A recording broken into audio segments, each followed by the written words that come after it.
बिस्मिल्लाहिर्रहमानिर्रहीम।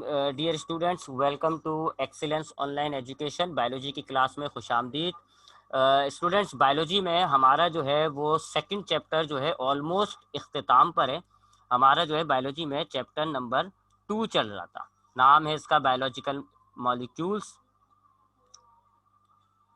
Biological molecules, ठीक है जी। ये चैप्टर हम पढ़ रहे थे।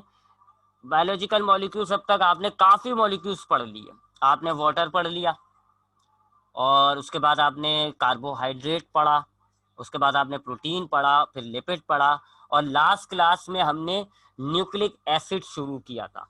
बल्कि हमने आधे से ज़्यादा पढ़ा भी दिया था आपको न्यूक्लिक एसिड। तो मैं उसको थोड़ा सा रिवाइज करता हूँ, उसके बाद फिर हम आगे बढ़ते हैं। आपको पता है मैं पिछला टॉपिक थोड़ा सा रिवाइज करने का मुझ में आदत है, तो हम थोड़ा सा न्यूक्लिक एसिड को रिवाइज कर लेते हैं। हम जो बायोलॉजिकल मॉलिक्यूल पढ़ लेते वो था न्यूक्लिक एसिड। न्यूक्लिक एसिड के बारे में मैंने आपको क्या क्या बातें बताई। पहली बात ये बताई कि ये ऐसे मॉलिक्यूल्स होते हैं जो न्यूक्लियस के अंदर पाए जाते हैं। सेल में जो न्यूक्लियस होता है उसके अंदर ये होते हैं। और दूसरा, एसिडिक नेचर के होते हैं। एसिडिक नेचर के होते हैं। एसिडिक नेचर के होते हैं और न्यूक्लियस के अंदर पाए जाते हैं। इसी वजह से इनका नाम न्यूक्लिक एसिड पड़ा हुआ है। न्यूक्लिक मतलब न्यूक्लियस वाले, एसिड मतलब एसिडिक नेचर है। तो न्यूक्लिक एसिड ऐसे बायोलॉजिकल मॉलिक्यूल्स होते हैं जो सेल के न्यूक्लियस में पाए जाते हैं और एसिडिक नेचर के होते हैं। एक बात। दूसरी बात, हमने इसकी टाइप्स की बात करी थी। टाइप से पहले भी हमने बताया था आपको इसके मोनोमर्स। तो ये पॉलीमर्स होते हैं, जैसे कि कार्बोहाइड्रेट भी पॉलीमर था, प्रोटीन भी पॉलीमर था, लिपिड भी पॉलीमर था, ये भी पॉलीमर होता है। पॉलीमर्स क्या होते हैं हमने ये भी बात करी है, 4 दफा हम कर चुके हैं ये बात। बड़ी बड़ी चेन्स होती हैं छोटे छोटे मॉलिक्यूल्स की। ऐसे, ये तो खैर मैंने 4-5 बना पाऊंगा, लेकिन ऐसी बड़े बड़े मॉलिक्यूल्स की चेन होती हैं, ठीक है। इसको आप कहते हो पॉलीमर। ये पूरा क्या कहलाएगा? पॉलीमर कहलाएगा। और अगर आप एक सिंगल मॉलिक्यूल की बात कर लें या इस पॉलीमर को तोड़ के ये सारे छोटे छोटे अंडे अलग अलग कर दें, सारे मॉलिक्यूल्स को अलग अलग कर दें, तो ये कहलाते हैं मोनोमर्स, ठीक है। ये पॉलीमर्स मोनोमर्स की टर्म्स होती है। मोनोमर्स क्या होते हैं? सिंगल यूनिट होते हैं और बहुत सारे मोनोमर्स मिल जाते हैं और बड़ी चेन बन जाती है, तो इसको आप कहते हो पॉलीमर। कार्बोहाइड्रेट पॉलीमर होता है, प्रोटीन भी पॉलीमर होता है, लिपिड भी पॉलीमर होता है, और न्यूक्लिक एसिड भी पॉलीमर है। ये तमाम पॉलीमर्स होते हैं, और जो भी पॉलीमर होता है वो मोनोमर से बना हुआ होता है। तो न्यूक्लिक एसिड का जो मोनोमर होता है वो कहलाता है न्यूक्लियोटाइड। उसका नाम क्या है? न्यूक्लियोटाइड। कार्बोहाइड्रेट का मोनोमर क्या कहलाता है? मोनोसेक्राइड। प्रोटीन का मोनोमर क्या कहलाता है? Amino acid. लिपिड के मोनोमर्स क्या होते हैं? फैटी एसिड और ग्लाइसिरॉल। इसी तरीके से ये न्यूक्लिक एसिड, ये भी ऐसी बड़ी बड़ी चेन्स होती हैं, पॉलीमर्स होती हैं ये। और इनका जो मोनोमर होता है, इनका जो सिंगल यूनिट होता है, हमने उनको काम क्या नाम दिया हुआ है? न्यूक्लियोटाइड। न्यूक्लियोटाइड कहते हैं। तो अब हम एक न्यूक्लियोटाइड की बात कर लें, तो एक न्यूक्लियोटाइड जो है वो 3 तरह के चीजों से बना हुआ होता है। एक न्यूक्लियोटाइड में 3 चीजें होती हैं। सबसे पहली चीज होती है पेंटोस शुगर, दूसरी चीज होती है फॉस्फोरिक एसिड, और तीसरी चीज होती है नाइट्रोजन बेस। ये 3 चीजों से मिलकर बना हुआ होता है न्यूक्लियोटाइड। यानी ये जो एक सिंगल न्यूक्लियोटाइड है, इसमें 3 चीजें हैं। पेंटोस शुगर है, फॉस्फोरिक एसिड है, और नाइट्रोजन बेस है। पेंटोस शुगर मैंने आपको बताया था, ये क्या होती है? पेंटोस शुगर 5 कार्बन वाली शुगर्स को आप कहते हो पेंटोस शुगर। ऐसी शुगर्स के मॉलिक्यूल जिनमें 5 कार्बन होता है उसको हम पेंटोस शुगर कहते हैं। न्यूक्लियोटाइड में 2 किस्म की पेंटोस शुगर हो सकती हैं, या तो राइबोस या डीऑक्सी राइबोस। ये 2 में से कोई एक पेंटोस शुगर आपको न्यूक्लियोटाइड के मॉलिक्यूल में मिलेगा, राइबोस या डीऑक्सी राइबोस। राइबोस का फॉर्मूला होता है C5H10O5, और डीऑक्सी राइबोस में एक ऑक्सीजन कम होती है, C5H10O4,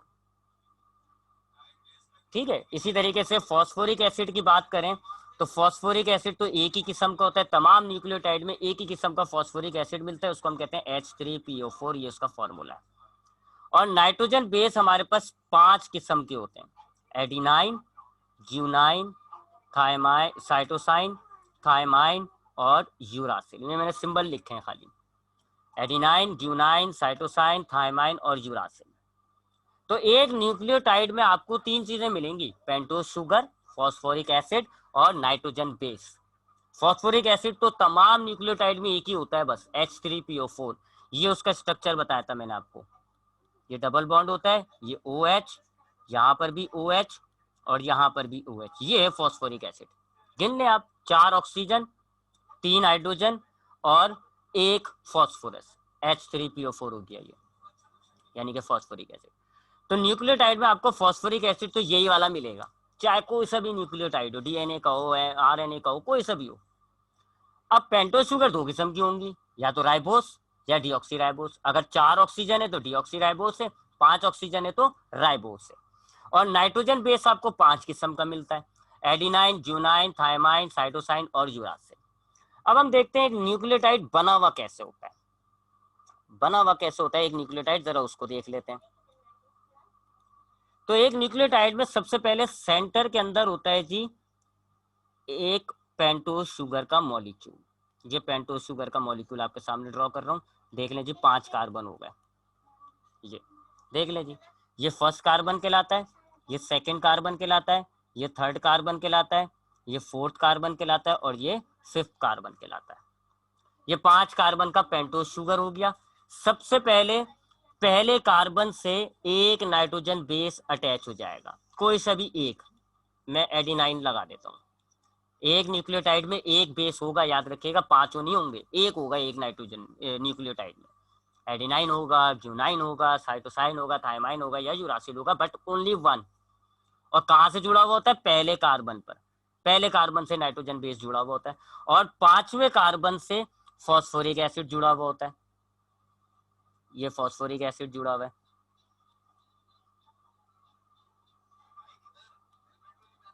ये फॉस्फोरिक एसिड जुड़ा हुआ है। ये हो गया एक न्यूक्लियोटाइड। ठीक है, अगर हम इसका सिंबॉलिक बनाते हैं तो ऐसे बनाते हैं हम इसका सिंबल। ये पेंटोज शुगर हो गई, ये पहले कार्बन से नाइट्रोजन बेस जुड़ गया और ये 5वें कार्बन से फॉस्फोरिक एसिड जुड़ गया। ठीक है, ये सिंबल हमने डाल दिया। ये होता है एक न्यूक्लियोटाइड। बीच में क्या है देखें, ये क्या है? Pentose sugar. पहले कार्बन से सर क्या जुड़ा? हाँ सर फॉस्फोरिक एसिड में एक H कम है। हाँ, वो बॉन्ड बन गया। कौन था ये? माशान। कौन था? माशान। माशान। माशान, तुमने पूरी वीडियो नहीं देखी पिछली? माशान पूरी वीडियो। ये देखो ऐसे, मैं नीचे बता देता हूँ। मैं इधर बनाता हूँ, मैं ये इतनी खूबसूरत डायग्राम बनाई है, ये मैं ख़राब नहीं करना चाह रहा, मैं इधर बना देता हूँ।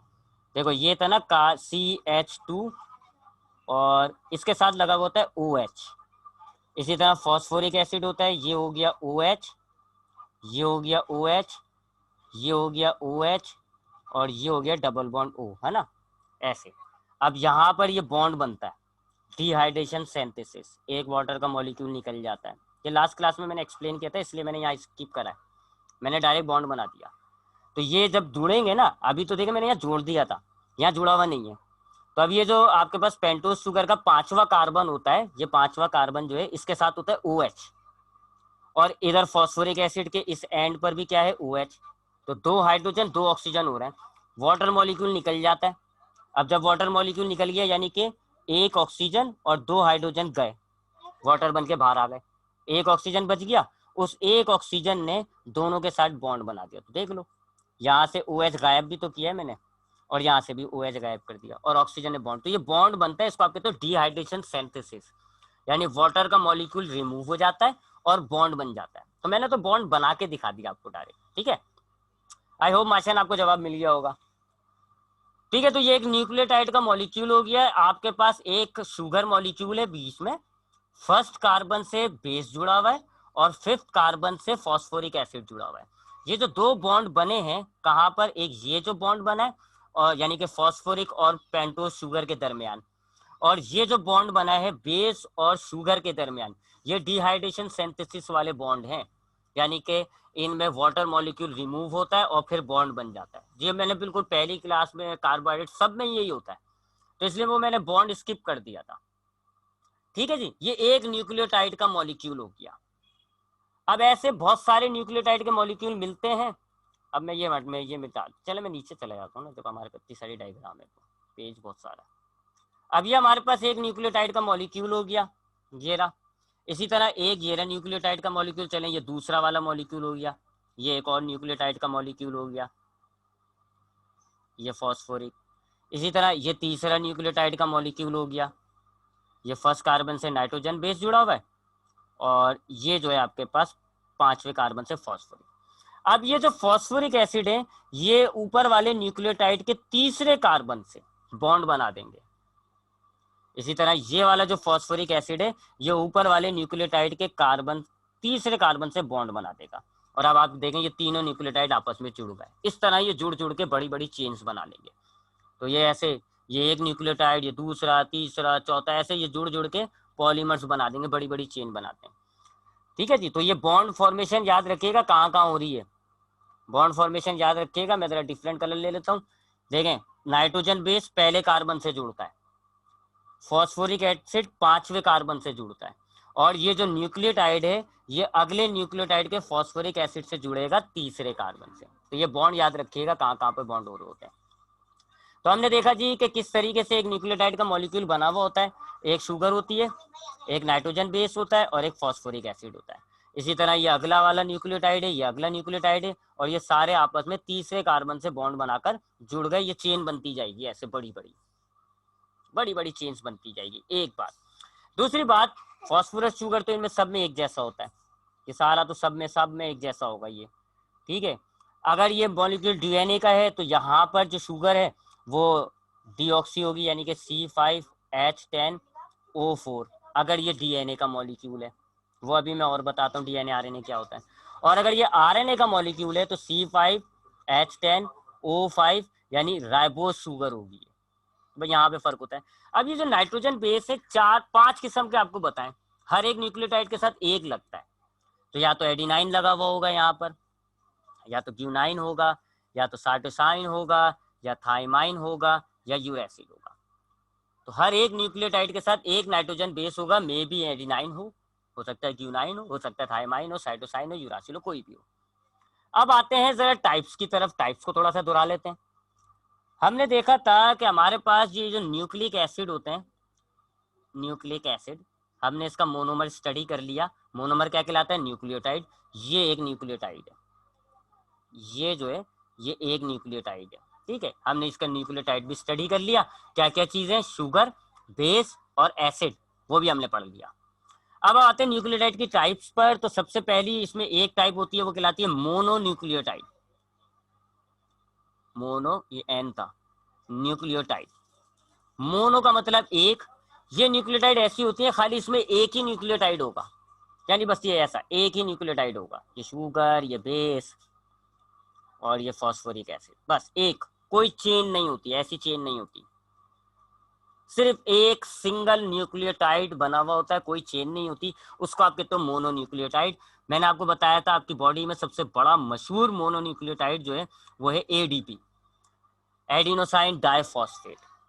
ये आपकी एनर्जी ट्रांसफर करता है, ये अपने अंदर एक फॉस्फेट मिला लेता है और ये बन जाता है एटीपी, एडिनोसाइन ट्राइफॉस्फेट। और अब इस एडिनोसाइन ट्राइफॉस्फेट में एनर्जी स्टोर हो जाती है। ये मॉलिक्यूल जहां जाएगा एनर्जी अपने साथ ले जाएगा।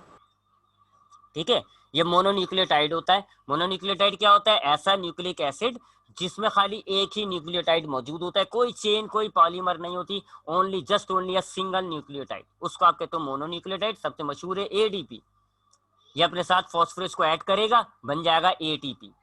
डाइफॉस्फेट से बन जाएगा ट्राइफॉस्फेट। ठीक है, ये डीपी का मतलब है डाइफॉस्फेट, यानी दो फॉस्फेट।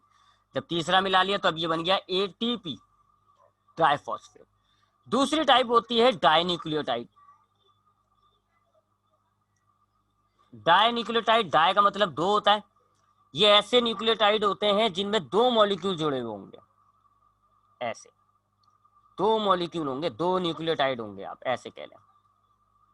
ठीक है, अगर एक न्यूक्लियोटाइड है मोनोन्यूक्लियोटाइड, और अगर दो न्यूक्लियोटाइड है तो डाइन्यूक्लियोटाइड। आपकी बॉडी में सबसे मशहूर डाइन्यूक्लियोटाइड जो है वो है NADP, निकोटिनामाइड एडिनाइन डाइफॉस्फेट। ये आपका बड़ा मशहूर बॉडी के अंदर एक डाइन्यूक्लियोटाइड होता है। इसका काम ये होता है कि ये इलेक्ट्रॉन को ट्रांसपोर्ट करता है। ये अपने साथ जो है हाइड्रोजन को ऐड कर लेता है, अपने साथ हाइड्रोजन को जोड़ लेगा, कंपाउंड तोड़ के उसमें से हाइड्रोजन निकालेगा, अपने साथ ऐड कर लेगा, और ये क्या बन जाता है फिर NADPH।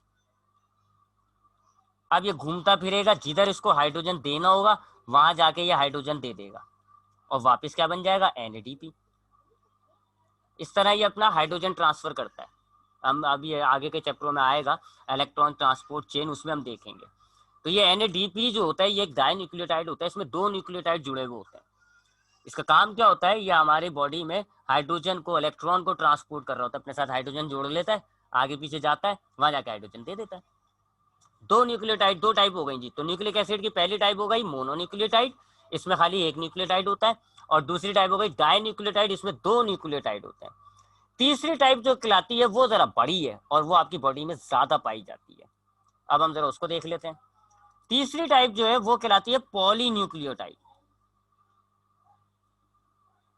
पॉली का मतलब होता है बहुत सारी, पॉली का मतलब होता है बहुत सारी। तो पॉलीन्यूक्लियोटाइड दरअसल न्यूक्लियोटाइड की चेन्स होती हैं, यानी बहुत सारे न्यूक्लियोटाइड्स आपस में जुड़े हुए होते हैं, तो ये बन जाता है एक पॉलीन्यूक्लियोटाइड। ऐसी बहुत बड़ी बड़ी चेन्स होती हैं, बहुत सारे न्यूक्लियोटाइड, मैनी, हजारों लाखों होते हैं, इतने ज्यादा होते हैं कि एक पॉलीन्यूक्लियोटाइड की चेन में। तो न्यूक्लिक एसिड जो है उसकी 3 टाइप हो रही हैं। अगर एक न्यूक्लियोटाइड है तो ये मोनोन्यूक्लियोटाइड है, 2 न्यूक्लियोटाइड जुड़ गए तो ये डाइन्यूक्लियोटाइड हो गए, और अगर बहुत सारे न्यूक्लियोटाइड मिल गए तो ये कहलाता है पॉलीन्यूक्लियोटाइड। हमारी बॉडी में 2 किस्म का पॉलीन्यूक्लियोटाइड होता है, एक कहलाता है DNA, एक कहलाता है RNA।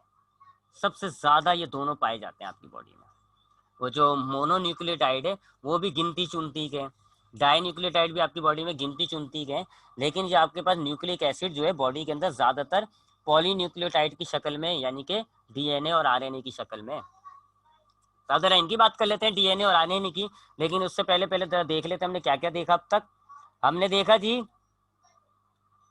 ये हमने देखा न्यूक्लिक एसिड क्या होते हैं, ऐसे कंपाउंड जो न्यूक्लियस में पाए जाते हैं और एसिडिक नेचर के होते हैं। ज्यादातर ये आपको पॉलीमर्स की फॉर्म में मिलते हैं, यानी बड़ी बड़ी एसिड, बहुत सारे छोटे छोटे सिंगल यूनिट्स आपस में कंबाइन हो जाते हैं, पॉलीमर तैयार हो जाती है। इनका जो मोनोमर होता है, यानी इनका एक जो सिंगल यूनिट होता है, हम उसको क्या नाम देते हैं, न्यूक्लियोटाइड। एक न्यूक्लियोटाइड में 3 चीजें होती हैं, पेंटोज शुगर, फॉस्फोरिक एसिड और नाइट्रोजन बेस। फॉस्फोरिक एसिड तो सबका ये एक ही जैसा होता है, H3PO4। पेंटोज शुगर 2 किस्म की है, अगर 5 ऑक्सीजन वाली है तो राइबोस, 4 ऑक्सीजन वाली है तो डीऑक्सीराइबोस। जबकि नाइट्रोजन बेस आपके पास 5 किस्म के हैं, एडेनाइन, ग्यूनाइन, साइटोसाइन, थाइमाइन और यूरासिल। तो एक ये न्यूक्लियोटाइड में 3 चीजें होती है, फिर किस तरह बना हुआ होता है, मिला हुआ होता है, ये मैंने आपको यहाँ बताया हुआ। देखें, एक आपके पास जो है वो बीच में ये आपके पास शुगर होती है, पहले कार्बन से नाइट्रोजन बेस जुड़ जाता है और 5वें कार्बन से फॉस्फोरिक एसिड जुड़ जाता है। तो ये आपके पास एक न्यूक्लियोटाइड तैयार हो जाता है। तीनों चीजें मिल गई, न्यूक्लियोटाइड तैयार हो गया। अगर एक ही न्यूक्लियोटाइड है तो ये कौन सा हो जाएगा, मोनोन्यूक्लियोटाइड। अगर 2 न्यूक्लियोटाइड जुड़ गए तो ये कौन सा हो जाएगा, डाइन्यूक्लियोटाइड। और अगर बहुत सारे जुड़ गए तो ये हो जाएगा पॉलीन्यूक्लियोटाइड। सबसे ज्यादा आपकी बॉडी में पॉलीन्यूक्लियोटाइड होता है, और कौन कौन से हैं, 2 किस्म के पॉलीन्यूक्लियोटाइड होते हैं, DNA और RNA। अब जरा इनकी बात कर लेते हैं, डिफरेंस बहुत आते हैं, लिहाजा डिफरेंस की बात कर लेते हैं। DNA का मतलब होता है डीऑक्सी राइबोस न्यूक्लिक एसिड, ये इसका पूरा नाम है, डीऑक्सी राइबोस न्यूक्लिक एसिड। ठीक है, D for deoxy ribose, N for nucleic, A for acid. जबकि RNA के मतलब होते हैं राइबोस न्यूक्लिक एसिड।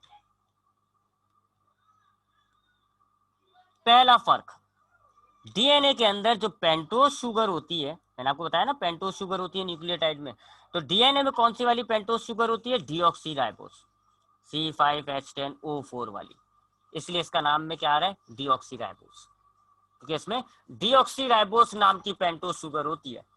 जबकि RNA में कौन सी वाली पेंटोज शुगर होगी, C5H10O5, यानी कि राइबोस, इसलिए इसके नाम में राइबोस आ रहा है।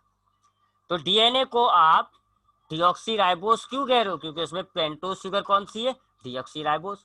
और RNA को आप राइबोस न्यूक्लिक एसिड क्यों कह रहे हो, क्योंकि उसमें पेंटोज शुगर कौन सी है, राइबोस, 5 कार्बन वाली। पहला फर्क ये हो गया जी, दोनों की पेंटोज शुगर डिफरेंट होती है। एक में 4 ऑक्सीजन वाली है और एक में 5 ऑक्सीजन वाली है। दूसरा फर्क क्या होता है जी, न्यूक्लिक एसिड्स पर। मैंने आपको 5 न्यूक्लिक एसिड बताए, एडिनाइन, ग्यूनाइन, साइटोसाइन, थाइमाइन और यूरासिल।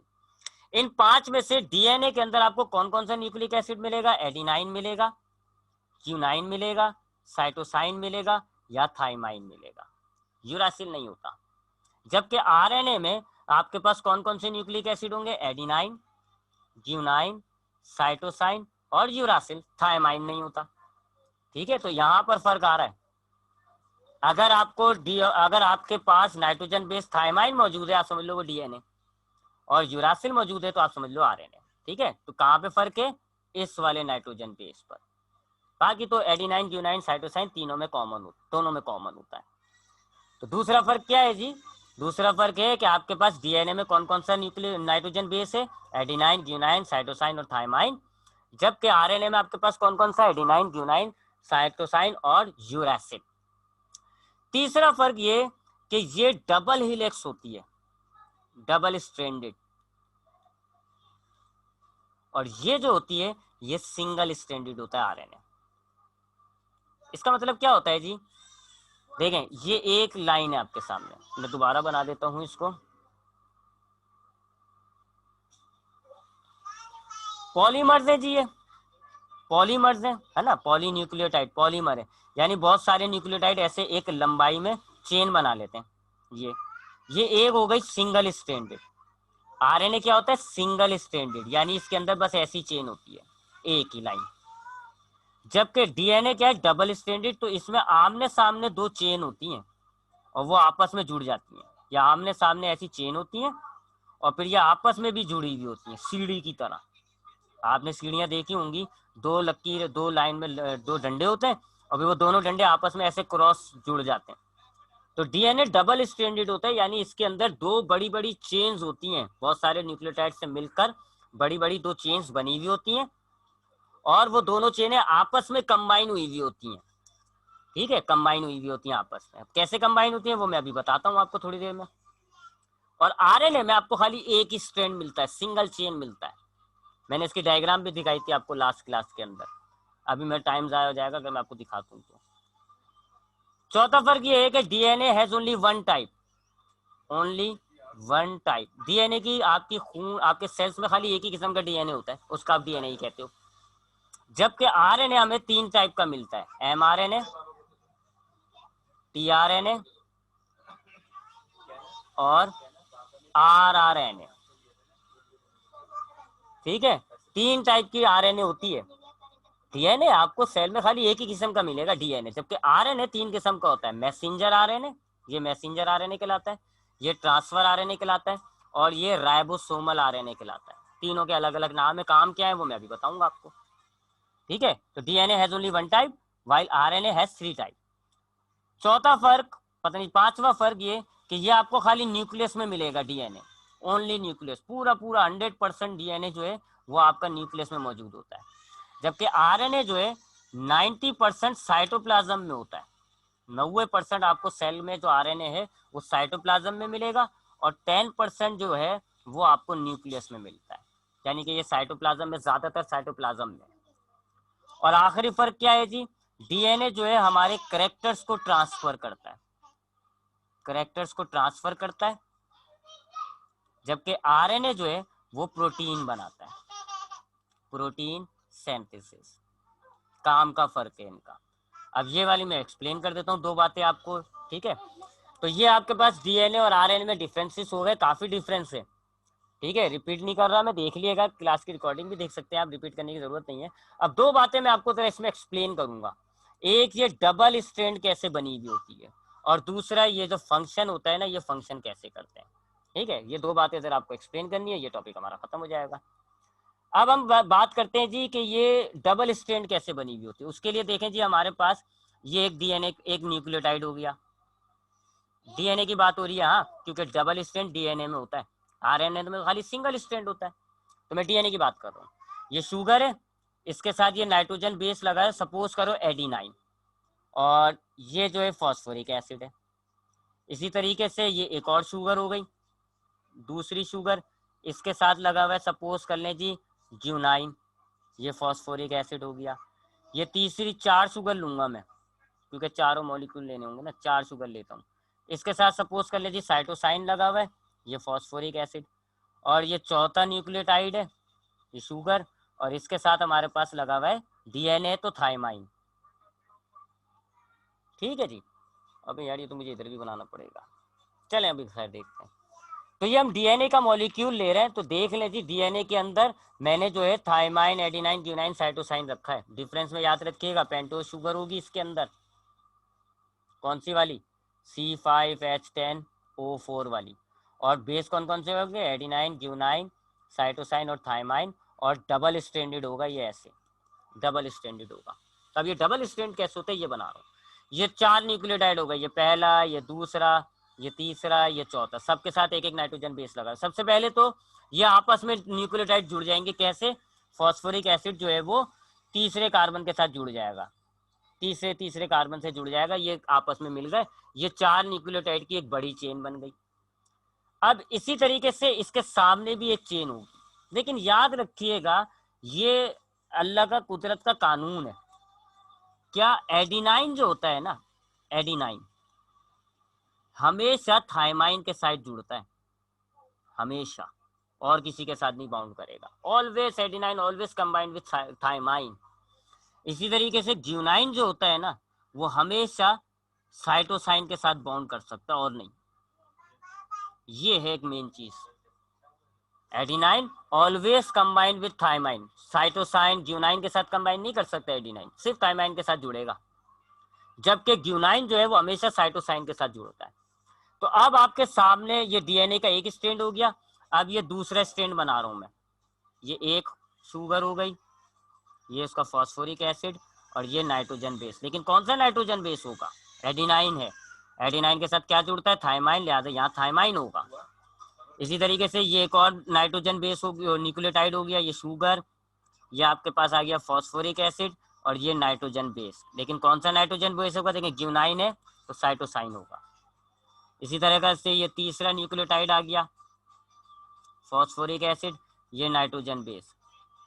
सोचें जरा इतने में कौन सा यहाँ पे न्यूक्लियोटाइड होगा, नाइट्रोजन बेस होगा, सॉरी।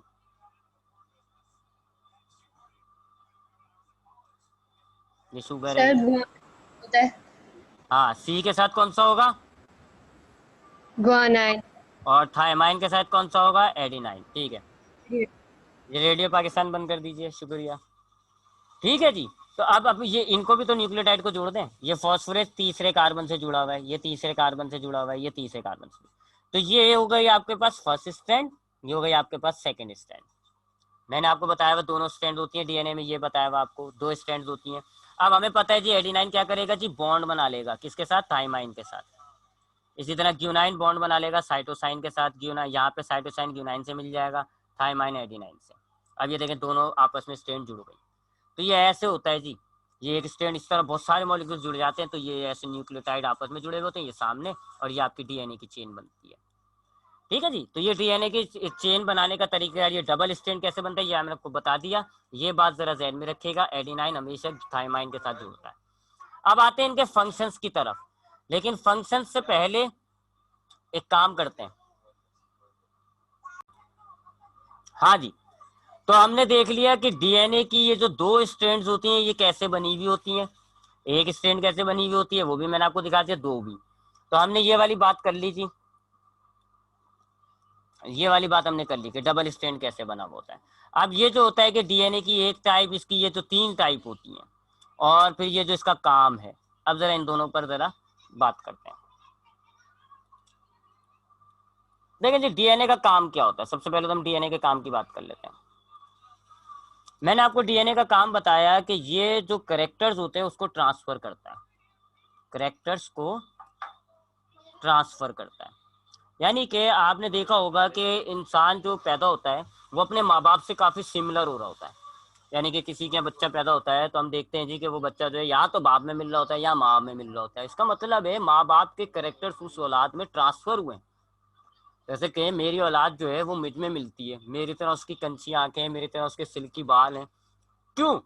तो वो मेरे कुछ मिर्च में से पैदा हुआ है, तो मेरे कुछ कैरेक्टर्स उसमें ट्रांसफर हो गए। कैसे? सवाल पैदा होता है कैसे, कैसे मेरी औलाद के अंदर मेरे कैरेक्टर्स ट्रांसफर हो रहे हैं? इसका जवाब है थ्रू डीएनए। डीएनए, मेरी तमाम मालूमात मेरे सेल्स में डीएनए में स्टोर हुई हुई है। यह आपने 9th क्लास में भी पढ़ा होगा कि आपका ये सेल होता है, उसमें ये होता है न्यूक्लियस। न्यूक्लियस में होते हैं क्रोमोसोम्स, ये क्रोमोसोम्स होते हैं। ये तो आपने सब 9th क्लास में पढ़ा है, और अभी हमारे पास चैप्टर आएगा उसमें भी हम और देखेंगे जरा। ये सेल है, सेल में ये क्या है? न्यूक्लियस। और न्यूक्लियस में ये क्या है जी? क्रोमोसोम। अगर हम क्रोमोसोम को बड़ा कर दें, ये मैंने क्रोमोसोम को बड़ा कर दिया जरा, तो क्रोमोसोम बहुत सारे ऐसे छोटे छोटे छोटे छोटे मिलियन की तादाद में डीएनए से बने हुए होते हैं। बहुत सारे डीएनए होते हैं क्रोमोसोम्स के अंदर। यानी अगर मैं क्रोमोसोम्स को तोड़ दूं तो मुझे ऐसे डीएनए की चेन मिलती है। ये डीएनए की चेन है, वही डबल स्ट्रैंड हो गया, देखें वो घुमा हुआ है। अगर आप इसको सीधा कर दें तो ये वही सीधी कर दी मैंने इसको, चले ये डीएनए वही हो गया जैसे अभी आपको बना के दिखाया था ना, डबल स्ट्रैंड।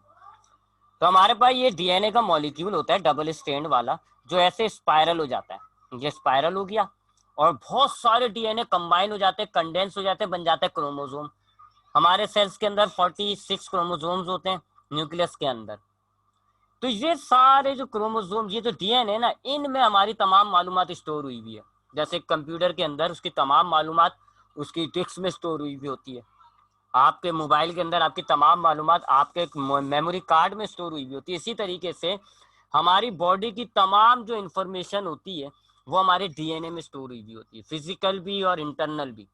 यानी फिजिकल जो हमारी करेक्टर्स होते हैं कि हमारे बालों का कलर, आंखों का कलर, हमारी स्किन टोन, ठीक है, हमारी आवाज़ का स्टाइल।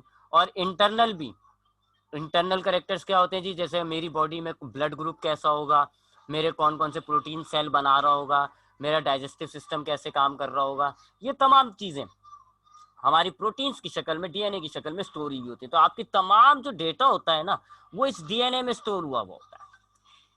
किस तरह स्टोर हुआ होता है ये मैं अभी आपको बताता हूँ। अब जब हमारे से औलाद पैदा होती है ना, तो हमारे इस डीएनए की कॉपी जाती है उसके अंदर। आपके इस साल नहीं, सेकेंड ईयर में आएगा सेल साइकिल, उसमें आप देखोगे जब आपके गैमेट्स तैयार होते हैं तो हमारे गैमेट्स में हमारे डीएनए की, ये मेरा डीएनए सपोज करें, इसकी एक ये कॉपी तैयार हो गई, ये चला जाता है हमारे गैमेट्स के अंदर, ये मेरे गैमेट्स में आ गया। तो ये मेरा सेल था, मैं अलग कलर ले लेता हूँ, ये मेरा सेल था, उसका ये क्रोमोसोम था, और क्रोमोसोम के अंदर ये मेरा डीएनए था। इस डीएनए में मेरी सारी मालूमात स्टोर हुई है कि मेरे सिल्की बाल है, मेरी आंखों का कलर कैसा है, मेरे बालों का कलर कैसा है, वगैरह वगैरह, इंटरनल मेरा ब्लड ग्रुप वगैरह क्या है। अब जब मेरी बॉडी गैमेट्स बनाएगी, सेक्स सेल्स जिसको हम कहते हैं, गैमेट्स जो बनाएगी, तो उन गैमेट्स में मेरे इस डीएनए की एक कॉपी चली जाएगी। अब ये गैमेट है, ये गैमेट है, और उसमें मेरे डीएनए की एक कॉपी चली गई। अब ये जो एक फीमेल गैमेट से ये मिल गया, ये फीमेल गैमेट से मिल गया, और इन दोनों गैमेट से फिर औलाद पैदा होती है। अब देखो जो औलाद पैदा हो रही है, औलाद को इंग्लिश में क्या कहते हैं? ऑफस्प्रिंग। अब ये जो औलाद पैदा हो रही है किसके डीएनए से पैदा हुई है? मेरे। ये देखें मेरा डीएनए, उसके अंदर मेरे वाले करेक्टर हैं, इस वजह से वो मुझ में मिल रहा होता है। लेकिन पूरा मेरी फोटोकॉपी नहीं है, मेरा जैसा पूरा नहीं है। क्यों? क्योंकि वो जो है माँ के डीएनए भी से तो भी तो बना है ना। ठीक है, तो जरा ऐसी गंदी सी डायग्राम हो गई, जरा अच्छी सी डायग्राम बनाए हम, अगर अच्छी सी डायग्राम बनाए अगर हम, नीचे कर लेते हैं भाई, मिटाने का टाइम क्यों ज़ाया कर रहा हूँ मैं। हाँ, इतना बड़ा पेज है।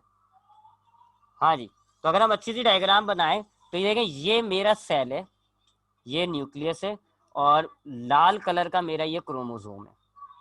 इसी तरीके से ये मेरी वाइफ का सेल, ये उसका न्यूक्लियस, और ग्रीन क्रोमोसोम उसका है। ठीक है, अब जब हमारे सेल्स गैमेट्स बनाएंगे, ये गैमेट है मेरा, तो अब मेरे गैमेट के अंदर मेरे क्रोमोसोम की कॉपी आ गई, और मेरी वाइफ का जब ये गैमेट बनेगा तो उसके अंदर उसके क्रोमोसोम डीएनए की कॉपी चली जाती है, क्रोमोसोम की कॉपी जाती है उसमें डीएनए।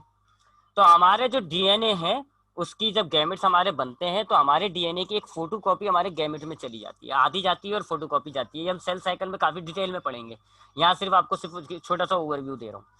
अब ये दोनों गैमेट्स मिलके, ये दोनों गैमेट्स मिलके ऑफस्प्रिंग बनाते हैं।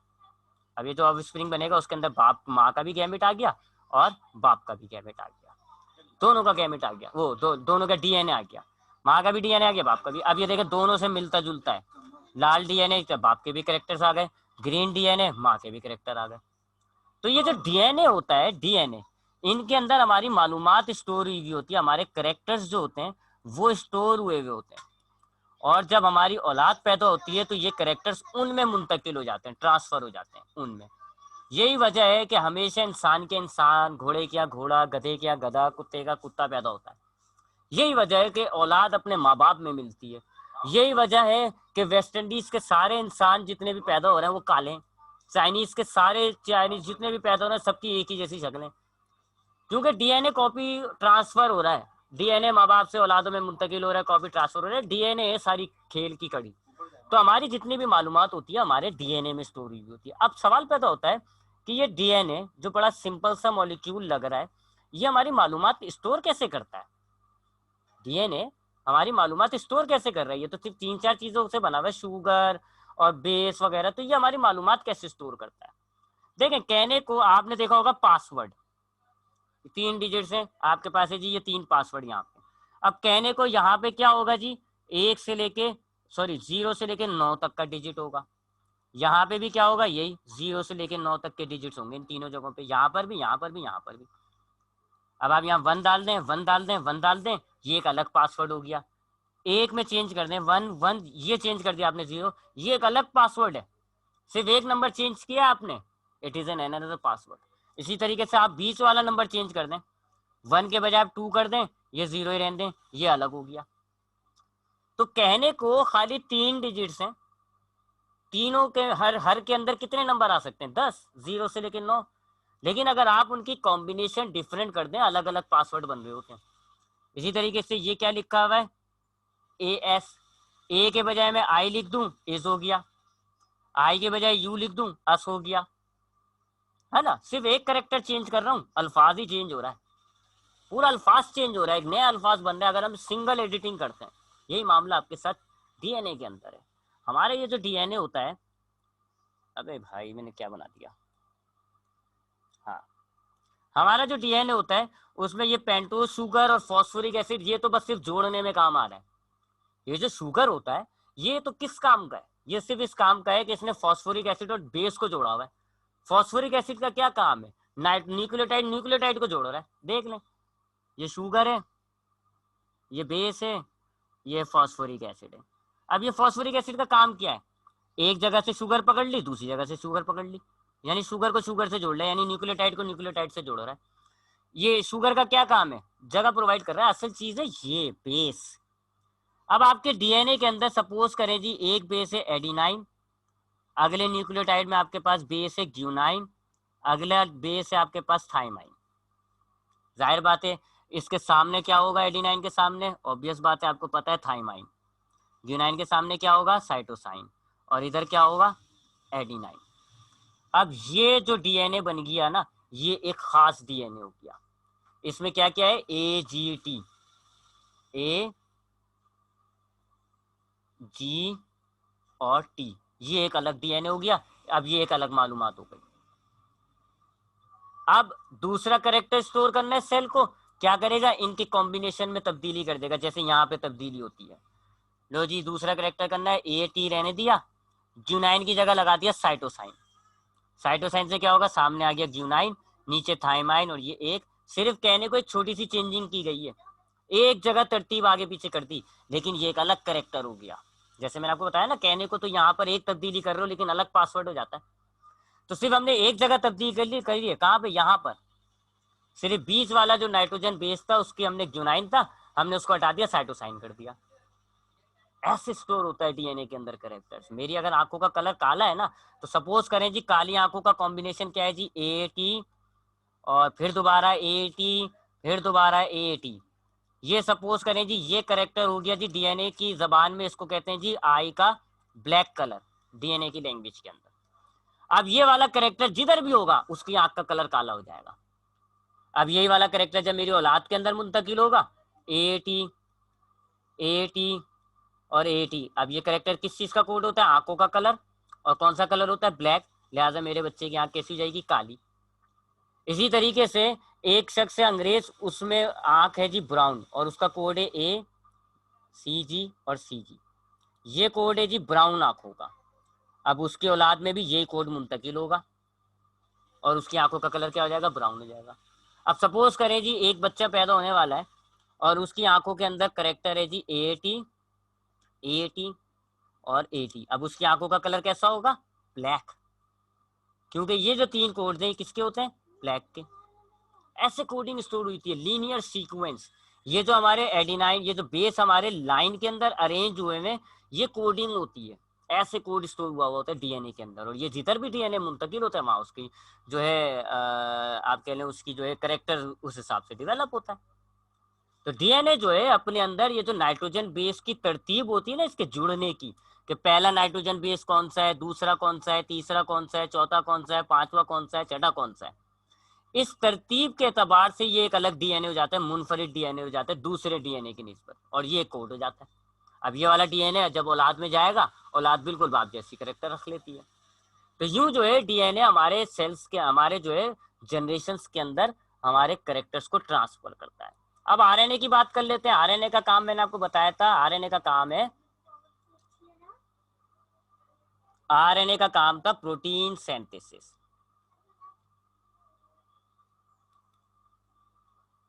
Protein synthesis. बल्कि एक काम करते हैं, अब आरएनए कल की क्लास में पढ़ लेते हैं। हालत खराब हो गई मेरी बस।